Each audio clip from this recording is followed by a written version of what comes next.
El cementeri medieval de Font d'Espala ha estat l'escenari escollit per albergar una lectura d'històries de terror durant els dies 20 i 27 de juny i el pròxim 4 de juliol. Els amants de les novel·les negres, de terror i de suspens podran disfrutar de determinats fragments d'esta literatura, una activitat enmarcada dins del Festival Aragón Negro. Una de las actividades del Festival Aragón Negro este año decidimos ampliarlo un poquito más para que no fuera solo el día 11 de julio.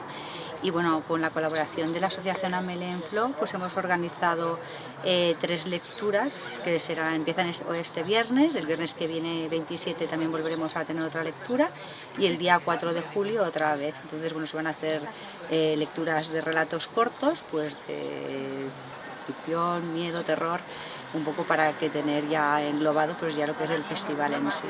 Aquestes cites s'estan duent a terme gràcies a l'Associació Cultural Amelenflo, la qual ha preparat un terrorífic altar per a fer aquestes lectures. Se tracta d'un espai obert a la participació i a tot aquell que vulgui llegir algun text d'este gènere. Sobre todo es difundir la cultura a través de la literatura. Son extractos de algunos libros largos, otros son cortos, también alguno de Edgar Allan Poe, y también hemos seleccionado, ya tengo casi todo seleccionado, aunque estamos abiertos a que la gente luego participe.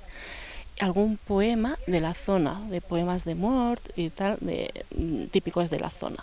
Paral·lelament i dins del Festival Aragón Negro, el pròxim 11 de juliol se faran més activitats. A Font d'Espala es viurà una trobada literària que comptarà en la presència de l'escriptor i també organitzador del festival Juan Bolea i de l'escriptora i guionista Susana Martín Gijón.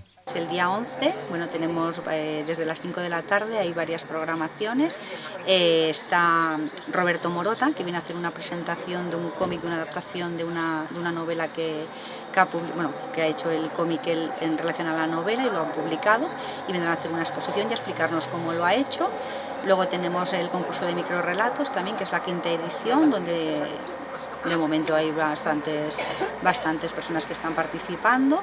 A continuación tendremos la lectura y la presentación de Susana. A més, el concurs de microrelats i per primera vegada estarà dividit en 2 categories, la juvenil de 12 a 16 anys i la dels adults. Per a tots aquells interessats, a la web de l'Ajuntament de Font d'Espala s'hi han penjat les bases. El termini es tancarà el pròxim 7 de juliol.